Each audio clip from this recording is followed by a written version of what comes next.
Si Chanyi, 11 taong gulang, ay mag-isang nag-aalaga sa kanyang mabait na nakababatang kapatid na si Soyi mula nang iwan sila ng kanilang ina para hanapin ang sarili niyang kinabukasan. Sa kabila ng desperadong kalagayan nilang iniwan ng pamilya at tinalikuran ng mga kapitbahay, pilit pa rin nilang itinataguyod ang araw-araw na buhay. Isang araw, may isang munting tuta na napabilang sa maliit nilang pamilya nang nakawin ito ni Chanyi mula sa kulungan ng mga aso ng isang matandang mag-asawa bilang regalo sa kaarawan ng kanyang kapatid. Napakatalino ng asong ito na ang pangalan ay Maumi. Sa sukdulang katapatan, isinusukli nito ang pagmamahal na natanggap mula sa bago niyang pamilya at tila ba magpapatuloy ang kanilang kaligayahan magpakailanman hanggang sa isang biglaang aksidente ang magpabagsak sa lahat. What's up guys, Movie Recap Tagalog here. Ngayon ay ibubuod natin ang isang Korean drama na pinamagatang Hearty Paws. Ipinalabas ito noong 2006, kaya sit back, relax at mag-enjoy sa panonood. Nagsisimula ang kwento sa bukang Liwayway. Palihim na pumasok si Chanyi, 11 taong gulang, sa isang malaki at marangyang mansyon, kumakabog ang dibdib sa takot at determinasyon. Hindi siya naroon para magnakaw ng pera, kundi para sa mas mahalagang bagay, isang maliit at inosenteng tuta. Mahigpit niyang yakap ang munting aso sa dibdib habang tumataka siya, at mabilis na naglaho sa mga walang taong kalsada. Dinala niya ang tuta pauwi, kung saan mahimbing na natutulog ang nakababatang kapatid niyang si Soyi. Ika-6 na kaarawan ni Soyi ngayon, pero walang handaan, walang cake, walang mga regalong makukulay ang balot. Pagmulat ni Soyi, sinalubong ng antok niyang tingin ang malalambot at mausisang mata ng tuta. Sa sandaling iyon, biglang lumiwanag ang kanyang mukha sa dalisay at inosenteng tuwa, isang bihira at napakagandang ngiting sumilay sa kanyang labi. Habang umuusad ang kwento, makikita nating mas tumitibay araw-araw ang ugnayan ni Soyi at ng tuta. Ang aso ay naging higit pa sa alaga. Naging matalik niyang kaibigan, naging sandigan, naging pamilya. At di naglaon, mabubunyag ang masakit na katotohanan sa likod ng tahimik nilang pamumuhay. Matagal nang pumanaw ang kanilang ama, iniwan ang isang mabigat na katahimikan sa kanilang tahanan. Ang kanilang ina, lubhang napagod at dinurog ng hirap ng buhay, ay iniwan sila ilang taon na ang nakalipas. Mula noon, sila na lang ang magkasama, umaasa sa isa't isa para magkaroon ng lakas sa mundong tila walang pakialam sa kanilang sakit. Ang tanging kinakapitan nila ay ang paminsan-minsang tulong pinansyal mula sa isang tiyo at tiya. Pero hindi iyon sapat. Ang bigat ng pag-survive ay napapasan ng todo ni Chanyi sa kabila ng murang edad niya. Ngunit sa gitna ng mapait nilang realidad, sa susunod na bahagi ng kwento, makikita nating lubos na nahulog ang loob ni Soyi sa bago niyang alaga. Marahan niya itong pinangalan ng Maumi at mula noon, hindi na sila mapaghiwalay. Kasama ni Soyi si Maumi halos sa lahat ng oras, nakikipaglaro, natutulog sa tabi nito, at pati pagkain niya ay ibinabahagi pa niya. Habang lumilipas ang panahon, lumaki si Maumi mula sa isang maliit at medyo enggot na tuta tungo sa isang malakas at tapat na asong gulang. Sa kabila ng masaya niyang ngiti, may tahimik na kirot na dala si Soyi. Tuwing nagkakamali siya o napapagalitan, at napipilitan si Chanyi na pagsabihan siya, palagi siyang napapaisip tungkol sa kanilang ina. Sa inosente niyang puso, mahigpit na kumakapit si Soyi sa munting pag-asa na balang araw ay babalik din ang kanilang ina, gaya noong dati, at muling aalagaan sila tulad ng dati. Pero ang masakit na katotohanan, hindi na siya babalik. Matagal na silang iniwan ng kanilang ina, at wala ring anumang senyales na ibabalik pa siya ng buhay sa kanila. Gayunman, hindi kayang durugin ni Chanyi ang pag-asa ng kanyang kapatid. Itinatago niya ang katotohanan sa likod ng pagod niyang mga mata, pinipiling akuin mag-isa ang bigat ng dalamhating iyon.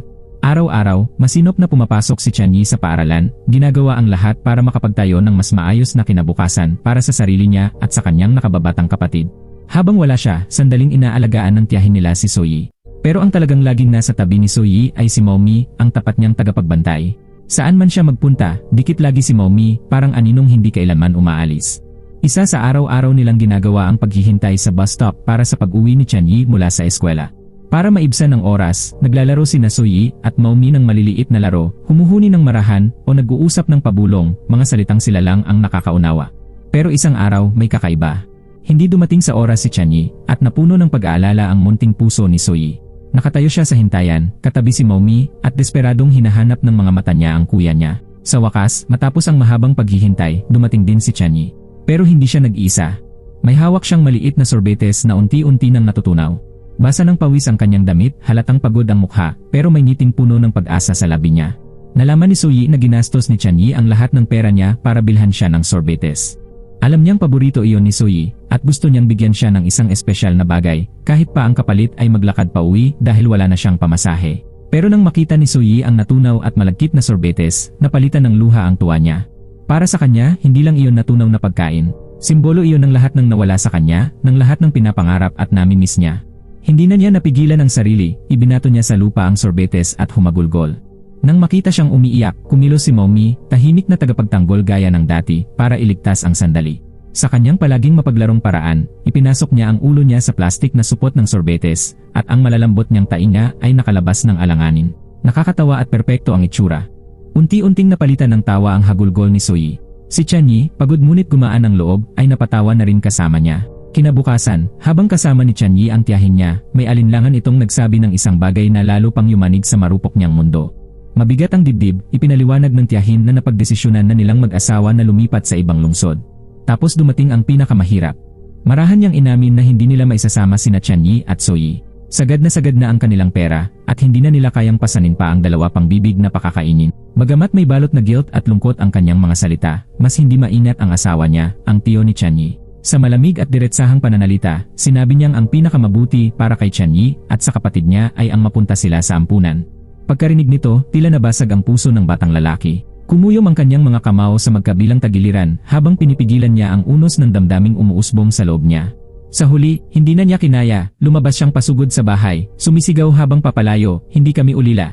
Sinundan siya ng kanyang tiyahin sa labas, puno ng kawalan ng magagawa ang kanyang mga mata.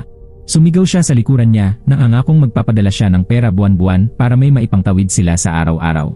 Sa huling pagsubok na may maibigay pa, isiniksik niya sa kamay niya ang isang nakatiklop na papel. Nakasulat doon ang address ng kanilang ina, ang huling bakas ng babaeng nang iwan sa kanila. Kinabukasan, habang tahimik na nakaupo si Tianyi at lunod sa pag-isip, natagpuan ni Soyi ang papel na may address ng kanilang ina. Biglang nagningning ang mga mata niya sa pag-asa. Dali-dali siyang tumakbo sa kuya niya, mahigpit na hawak ang papel, nagmamakaawang dalhin siya para makita ang kanilang nanay. Sa inosente niyang isip, iyon na ang sagot sa lahat ng problema nila. Maingat na sinubukan ni Tianyi na paliwanagan siya, pero masyadong nag-aalab ang pag-asa ni Soyi para mapatigil. Sa inis at desperasyon, nagwala si Soyi, umiiyak, sumisipa, nagmamatigas, at ayaw makinig. Sa huli, pumutok ang bigat ng pagod, lungkot, at dalamhating kinikimkim ni Tianyi, at napasigaw siya, hindi na siya babalik. "Hindi mo ba naiintindihan? Iniwan niya tayo." Tumingala si Soyi, nalalaki ang mga matang puno ng luha, umiiling na parang ayaw maniwala. "Pero binilhan niya ako ng school bag, sinabihan niya akong maging mabait na bata." Nangako siya. Pagkarinig noon, bumagsak ang dibdib ni Tianyi. Ayaw niyang siya ang pumuputol sa marupok na pag-asa ng kapatid niya, pero hindi na niya kayang ikubli ang katotohanan. Lunod sa inis at sakit, napabulalas siya, "Kung hindi ka titigil, iiwan din kita," gaya ng ginawa niya. Doon natunaw ang katigasan ni Soyi at napalitan ng hilaw na takot. Kumapit siya ng mahigpit sa damit ni Tianyi at humagulgol, "Huwag. Pakiusap, huwag kang umalis. Dito ka lang. Samahan mo ako." Nang makita siyang wasak na wasak, napalitan ng guilt ang galit ni Tianyi. Nang gabing iyon, habang mahimbing ang tulog ni Soyi at walang kamalay-malay sa bigat na pasa ng kuya niya, umupo si Tianyi kasama si Maomi, hinihimas nang wala sa sarili ang malambot nitong balahibo. Bata pa rin siya, pero ibinuhos niya ang lahat ng nasa loob niya sa asong tapat, ang kaisa-isang tunay niyang napagkukwentuhan. Hindi man makapagsalita si Maomi, parang naintindihan nito ang bawat salita. Tahimik nitong ipinatong ang paa nito sa kamay ni Tianyi, nagbibigay ng aliw na walang salita. Kinabukasan, umaasang makasingit man lang ng sandaling saya, nagtungo sina Tianyi, Soyi, at Maomi sa isang nagyelong lawa para mag-skate. Umalinggaw ang halakhakan, habang padapang-dapa silang dumudulas sa yelo, namumula ang mga pisngi sa lamig, at si Maomi, parang malaking tuta, masiglang humahabol sa kanila. Sa kalagitnaan ng kasiyahan, biglang napayuko si Tianyi sa tindi ng pulikat sa tiyan at nagmadaling tumakbo sa malapit na banyo. Nangako siya kay Soyi na babalik siya agad. Habang wala siya, may isang makulay na saranggol ang inanod at bumagsak sa yelo. Nanaig ang likot ni Maomi kaya tumakbo ito para usisain. Nabiyak ang yelo sa ilalim niya at bumulusok si Maomi sa nagyelong itim na tubig, napapaungol at nagpupumiglas sa desperasyon. Pagkakita sa kaibigan niyang nasa panganib, lumapit si Soyi para tumulong, hindi namamalayang sa manipis at marupok na yelo siya humahakbang. Sa malayo, lumabas si Tianyi at inabutan ang bangungot na nagaganap. "Soyi, huwag!" Sigaw niya habang tumatakbo papunta sa kanya. Pero huli na ang babala, nabiyak ang yelo sa ilalim ng maliliit niyang paa, at nawala siya sa nagyelong tubig, nilamon ng lamig ang mga sigaw niya. Pinilit ni Maomi na makaahon mula sa tubig, basang-basa at nanginginig sa lamig, pero hindi na muling umahon si Soyi. Dahil sa pagkawala, gumuho sa pira-piraso ang marupok na mundo ni Tianyi. Ang bunso niyang kapatid, ang tanging pamilyang tunay niyang meron, wala na, at habang buhay nang mawawala. At mas masaklap pa, sa isip niyang nilamon ng paghati, unti-unti siyang naniwalang si Maomi, ang mismong nilalang na ninakaw niya para mapasaya si Soyi, ang may kasalanan sa pagkamatay nito. Ang lungkot niya nauwi sa galit sa kawalan ng pag-asa. Hindi niya kayang salubungin ang tapat na mga mata ni Maumi, kaya itinaboy niya ang aso, pasigaw na inuutosang lumayo. Kasalanan mo to. Pinatay mo siya, umalis ka. Nanatiling nakatayo si Maumi, litong-lito, mahina ang wagayway ng buntot, hindi maintindihan kung bakit ang batang mahal niya ay puno ngayon ng puot. Mula noon, ibinukod ni Tianyi ang sarili niya. Gumawa siya ng isang pasakit na pasya, pupunta siya sa syudad para hanapin ang ina nila, baka may natitira pang taong magmamalasakit sa kanya sa mundong ito. Pinanood ni Maumi ang pagtalikod ng batang mahal niya. Matapos ang mahaba at nakakapanlamig na biyahe sa tren, nakarating si Tianyi sa address na ibinigay ng tiyahin niya. Isang lugar na luma at hapo, tulad ng mga taong nasa loob, at naghintay siya roon ng ilang oras, bahagyang kumikislap ang pag-asa sa dibdib niya. Sa wakas, lumitaw ang kanyang ina pero hindi siya nag-iisa. Napansin ng lalaking kasama nito si Tianyi at nangutya, hindi mo sinabi sa akin na may anak kang lalaki bago nagdabog at umalis. Umangat ang loob ni Tianyi sa muling pagkakita sa ina pero wala na ang init na naalala niya. Pinatigas ng buhay, malamig siyang sinabihan ng ina na paalis na ito papuntang Amerika at huwag na siyang mag-abala pang hanapin siya. Gusto sanang ikwento ni Tianyi ang tungkol kay Soyi, tungkol sa lahat ng nawala sa kanya, pero para saan pa? Nilunok niya ang dalamhati at nanahimik. Nang gabing iyon, natulog siya sa bubong ng ina sa unang pagkakataon matapos ang maraming taon. Pagsapit ng umaga, wala na ito. Walang paalam, isang sobre lang na may pera ang iniwan. Nangangalay at manhid ang mga daliri ni Tianyi habang pinupunit niya sa dalawa ang sobre, saka tumalikod at umalis. Hindi kayang punan ng pera ang puwang na iniwan ng ina. Samantala, si Maumi, duguan at pilay, sinundan ang amoy ni Tianyi hanggang sa syudad. Namumuhay na parang asong kalye, nabubuhay siya sa pagnanakaw ng tira-tirang pagkain at pag-iwas sa nagagalit na mga tindera. Ngunit kahit sa gitna ng dumi at gutom, hindi pa rin naintindihan ni Maumi ang nangyari. Sa tuwing may makikita siyang munting batang babae sa kalsada, tumitindig ang tenga niya at kumakaway ang buntot, umaasang baka sakali, si Soyi iyon. Pero hindi siya dumarating. Sa isang biyahe ng bus pabalik sa gilid ng syudad, napansin ni Tianyi ang dalawang maruruming batang nakayapak na namamalimos ng barya, sinasabing patay na ang mga magulang nila. Napansin ng isa ang pagkadurog ni Tianyi at pabulong na nagsabi, gusto mo sumama sa amin? Malaki ang kikitain mo. Kinagabihan, ipinakilala nila siya kay Kang Suk, isang lalaking kunwari tumutulong sa mga bata, pero ang totoo'y sinasamantala ang mga ulila, pinipilit silang mamalimos kapalit ng mumunting tira-tirang pagkain. Tinanggap ni Kang Suk si Tianyi, pero inutusang iwanan niya ang mga dala niya. Bawal ang bag na pilitan si Tianyi na itago sa isang malapit na locker ang school bag ni Soyi, ang huli niyang bagay na nag-ugnay sa kanya sa kapatid.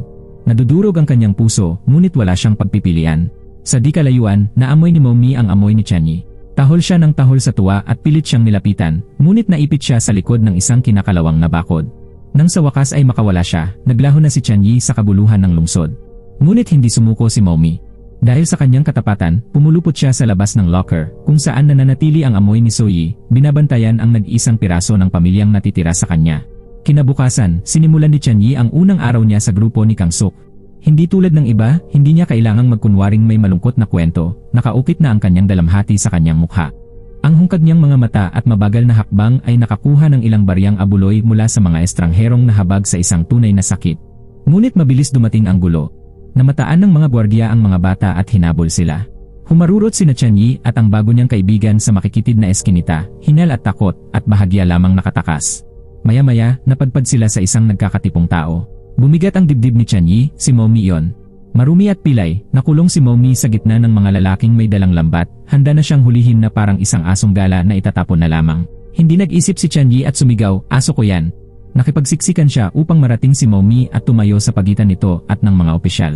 Labag man sa loob, hinayaan na lamang nila ang aso. Sumunod si Maumi kay Tianyi, hakbang sa bawat hakbang, kahit malamig na ibinubulong ng bata, ayoko sayo. Ngunit nanatili si Maumi, laging tapat, laging naghihintay. Nang gabing iyon, binilang ni Kang Suk ang kinita ng mga bata at nagitngit sa galit. Para sa kanya, hindi iyon kailanman sapat. Sa tindi ng galit, sinipa niya ang isa sa mga mas batang babae dahil kaunti lamang ang naipon nito. Hindi na nakapagpigil si Tianyi at sinigawan siya, sabay hawak sa braso ni Kang Suk, huwag mo siyang hawakan. Wala kang kwenta, duwag ka. Nagbaluktot sa galit ang mukha ni Kang Suk at walang pag-aatubiling pinagsusuntok at pinagsisipa si Tianyi. Sunod-sunod ang mga hampas hanggang halos hindi na siya makahinga. Si Maumi, na nakatali sa isang poste sa malapit, ay desperadong tumatahol at pilit kumakawala, walang magawa habang nasasaksihan ang karahasan. Ngunit hindi pa tapos si Kang Suk. Sa pagngangalit, nilapitan niya si Maumi at binugbog din ito, mapait na tumatawa habang ang minsang matapang at tapat na aso ay bumagsak, halos hindi na mayangat ang ulo. Kinabukasan, kunwari gantimpala sa mga bata, dinala sila ni Kang Suk sa isang amusement park. Saglit na napuno ng kanilang halakhakan ng hangin, ngunit sa likod ng ngiti ni Kang Suk ay nakatago ang kalupitan. Palihim niyang kinaladkad ang sugatang si Mao Mi sa isang tagong lugar, kung saan naghihintay ang isang mabangis at nakagapos na aso na nagngangalang Becky, isang mamamatay, sinanay para sa karahasan. Walang awa niyang pinakawalan si Becky. Brutal ang pag-atake. Dahil sa gutom at mga sugat, halos hindi na maipagtanggol ni Mao Mi ang sarili. Nang sa wakas ay kalagkarin ng mga tauhan ni Kang Suk ang duguan at balibaling katawan ni Mao Mi, inakala nilang patay na ito at itinapon siya sa bunton ng basura na parang wala siyang halaga. Ngunit tumitibok pa ang puso ni Mao Mi. Nakatitig ang kanyang mga mata, puno ng kumukupas na alaala, ang halakhak ni Soyi, ang maliliit nitong kamay, ang maiinit na gabing magkatabi sila, ang pagmamahal sa kabila ng sakit. Nang gabing iyon, nalaman ni Chanyi ang nangyari kay Mao Mi. Nilamon siya ng matinding takot at pagkataranta. Patakbo siyang naghanap sa mga lansangan, paulit-ulit na tinatawag ang pangalan ni Mao Mi, ngunit katahimikan lamang ang sumagot. Nang dumating si Kang Suk at tuyain ang kanyang paghihirap, may nabasag sa loob ni Chanyi. Sumugod siya, umulan ng mga kamao sa isang unos ng galit at dalamhati. Ngunit mas malakas si Kang Suk. Walang awang pinabagsak niya si Chanyi at kinaladkad ito patungo sa isang hawla, handang tapusin ang lahat. Walang darating para iligtas ka, panunuya ni Kang Suk. Ngunit biglang umalingaw ang mga sirena. Ang munting batang babae na minsang tinulungan ni Chanyi ang nagsumbong sa pulisya. Tumakas si Kang Suk sa dilim, iniwan si Chanyi na bugbog sarado ngunit buhay. Sa istasyon, binigyan siya ng pansamantalang proteksyon ng mga pulis, ngunit nanatiling malupit ang buhay sa lansangan. Nang maglaon, bumalik si Chanyi sa locker kung saan nakalagay ang school bag ni Soyi, ngunit hindi pa tapos ang tadhana sa kanya. Naghihintay si Kang Suk. Bigla siyang sinunggaban nito at kinaladkad patungo sa sasakyan upang tapusin ang naudlot na balak. Sa pagkakataong ito, balak na talaga siyang patayin ni Kang Suk. Ngunit nang halos maglaho na ang pag-asa, biglang sumulpot si Mao Mi, wasak ang katawan, duguan, ngunit buhay. Sa galit, sumipol si Kang Suk upang tawagin si Becky. Sumugod ang mabangis na aso, naggangalit at umuungol. Nagsimula ang desperadong habulan sa mga eskinita, sa mataong kalsada, panganib sa bawat sulok. Papalapit si Becky at biglang matinis na preno. Isang rumaragas ang kotse ang bumangga sa kanya. Gumulong ang katawan ni Becky sa kalsada, wala ng buhay. Natigilan si Kang Suk, hindi makapaniwala. Samantala, nakatakas sina Chanyi at Mao Mi sa dilim, buhay, ngunit wasak dahil sa lahat ng nawala sa kanila. Sa unang pagkakataon matapos ang mahabang panahon, muli silang magkasama. Hindi bilang magkaaway, hindi bilang estranghero, kundi bilang dating magkaibigang hindi mapaghihiwalay. Pinagsaluhan nila ang tira-tirang ninakaw na pagkain, sabay kumain, at sandaling naglaro, na para bang hindi sila inagawan ng mundo ng lahat-lahat. Ngunit pagsapit ng gabi, gumapang ang matinding lamig. Pumulupot si Chanyi sa sarili, naninginig ng todo, masyado nang mahina upang labanan pa ito. Sa natitira niyang lakas, marahang hinila ni Mao Mi ang isang lukot na dyaryo at itinakip iyon sa kanyang amo upang maibsan ang lamig. Palihim pa siyang nagpunta sa isang kalapit na tindahan upang magnakaw ng tinapay at ibinalik iyon kay Chanyi. Ngunit unti-unti nang bumabawi ang sakit kay Mao Mi. Araw-araw, lalong lumalabo ang kanyang mga mata. Bumabagal ang kanyang kilos, nagiging alanganin ang bawat hakbang. Sa labis na pag-aalala, dinala siya ni Chanyi sa isang veterinaryo, ngunit isang masakit na balita ang sumalubong sa kanila. Malapit nang mabulag si Mao Mi. Hindi na maisasalba ang kanyang mga mata dahil sa matinding pinsalang dinanas niya. Nadurog sa guilt, lumuhod si Chanyi sa tabi ng kanyang tapat na kaibigan at niyakap ang payat at nanginginig na aso. Pumatak ang mga luha sa kanyang pisngi. Patawad, patawad dahil iniwan kita, paulit-ulit niyang bulong, mahigpit na yakap si Mao Mi na para bang kaya niyang bawiin ang lahat ng sakit na naidulot niya. Samantala, sa kabilang panig ng lungsod, nananatili sa Korea ang ina ni Chanyi, naghihintay pa rin ng papeles upang tuluyang maaprobahan ang kanyang visa papuntang US. Habang nasa embahada, nakatanggap siya ng isang balitang dumurog sa kanyang mundo. Patay na ang kanyang anak na si Soyi. Binasag ng revelasyong iyon ang matagal niyang itinayong pader sa kanyang damdamin. Nilamon ng guilt at sindak ang kanyang puso. Pinuntahan niya ang lumang bahay na dati nilang tinitirhan at doon niya natagpuan ang maliliit na guhit na ginawa ni Soyi para sa kanya, mga munting alaala ng inosenteng pagmamahal na iniwan ng bata. Sa kabilang dako, sa nagyelong lansangan, tuluyan nang bumigay ang katawan ni Chanyi. Nilalagnat at nanghihina, bumagsak si Chanyi at dali-daling dinala sa istasyon ng pulis ng mga nagmalasakit na tao. Kahit halos hindi na makakita, sumunod pa rin si Mao Mi, pilay ngunit tapat na sumusunod sa likuran ng kanyang amo. Ngunit hindi pa tapos ang kasamaan sa kanila. Si Kang Suk, na nagtatago sa dilim, sinamantala ang kaguluhan sa istasyon. Nang matiyak niyang walang nakatingin, kinidnap niya ang walang malay na si Chanyi, determinadong tapusin ang sinimulan niya. Ngunit napansin iyon ni Mao Mi. Halos hindi na makakita, ngunit ginabayan siya ng matibay niyang ugnayan kay Chanyi, parang likas na kutob. Umaamoy at pasuray-suray na tumatakbo, hinabol ng aso ang sasakyan, tinunton ito sa mapanganib na mga kalsada, pinapatakbo ng dalisay na determinasyon. Dinala ni Kang Suk si Tianyi sa isang liblib at sirasirang pabrika sa labas ng lungsod. Doon, pinilit niya ang bata na ipasok sa isang lumang tangke ng tubig, balak siyang lunurin. Walang maghahanap sa isang basurang tulad mo, ungol niya. Ngunit bago pa maisara ni Kang Suk ang takip, dumating si Mao Mi, tumatahol at umuungol, mahina na ang boses ngunit puno ng tapang. Sa sobrang galit, dumampot si Kang Suk ng isang kinakalawang na bakal na pamalo at malakas na inundayan si Mao Mi. Napahiyaw ang aso sa sakit ngunit hindi umatras. Ang mga sigaw ng kanyang tapat na kaibigan ang nagpasiklab ng isang bagay sa kalooban ni Tianyi. Sa desperasyon at galit, tinipo ni Tianyi ang natitira niyang lakas at sinugod si Kang Suk. Dali-dali niyang pinuntahan si Mao Mi at kinarga ito, hindi alintana ang sarili niyang sakit at panghihina. Sinubukan pa ng pinakamalapit na veterinaryo na tumulong, ngunit napakalubha ng mga sugat, kaunti na lamang ang oras ni Mao Mi. Ilang sandali pa, dumating ang ina ni Tianyi, dinala roon ng mga pulis. Nang makita niyang buhay ngunit wasak ang kanyang anak, muling nagbalik ang likas na pagmamahal ng isang ina at nilunod siya ng pagsisisi. Lumuhod siya sa tabi nito, umiiyak at humihingi ng tawad. Ngunit malamig lamang ang titig ni Tianyi, hungkag ang kanyang mga mata. Matapos ang lahat ng nangyari, matapos ang lahat ng nawala sa kanila, ito na lamang ba ang natitira sa kanilang pamilya? Si Mao Mi, kahit mababaw na ang paghinga, ay ipinatong ang ulo sa kamay ni Tianyi at marahang sumingit na parabang hinihikayat siyang magpatawad. At kahit paano, naunawaan niyo ni Tianyi. Nang gabing yon, dinala ni Tianyi si Mao Mi pabalik sa dati nilang tahanan. Kung mamamatay man si Mao Mi, hindi iyon mangyayari sa malamig na klinika ng veterinaryo. Dito iyon, sa lugar kung saan dating naglalaro si Soyi, kung saan nakabaon ang kanilang mga alaala. Sa tahimik na oras ng madaling araw, bahagyang gumalaw si Mao Mi. Tumayo siya sa nanginginig na mga paa at marahang tinulak ang pinto. Inalalayan siya ni Tianyi palabas, at magkasama silang dahan-dahang naglakad patungo sa lumang hintayan ng bus, ang mismong lugar kung saan nila hinihintay ang kanilang kapatid tuwing hapon, nagtatawanan, naglalaro, nangangarap ng mas mabuting bukas. Habang sumisikat ang araw, tuluyan nang nahiga si Mao Mi at ipinatong ang ulo sa kandungan ni Tianyi. Sa kanyang huling hininga, pumanaw si Mao Mi. Sa unang pagkakataon matapos ang ilang araw, hinayaan ni Tianyi na malayang pumatak ang kanyang mga luha. Yumakap siya sa maliit at wala ng buhay na katawan ni Mao Mi, pabulong na humihingi ng tawad, pabulong na nagpapasalamat, at binabanggit ang pangalan ng kanyang kapatid sa walang lamang kalangitan. Lumipas ang mga araw. Nakatira na ngayon si Tianyi kasama ang kanyang ina, hindi dahil sa kapatawaran, kundi dahil pareho na silang wala ng ibang matatakbuhan. Sinisikap niya, buong puso niyang sinisikap, na maging magulang na hindi niya nagawang maging noon. Sa huling tagpo, mag-isang nakaupo si Tianyi, hawak ang lumang guhit ni Soyi, isang larawan ng pamilya, nakangiti sa ilalim ng dilaw na araw, siya, si Soyi, ang kanilang ina, at si Mao Mi. Sa loob ng isang sandali, hinayaan niyang maniwala sa larawang iyon, sa buhay na hindi nila kailanman natamasa. At nang muli niyang imulat ang kanyang mga mata, may bahagyang bakas ng ngiti sa kanyang labi. At dito nagtatapos ang pelikula. Maraming salamat sa panonood. Hanggang sa muli, paalam.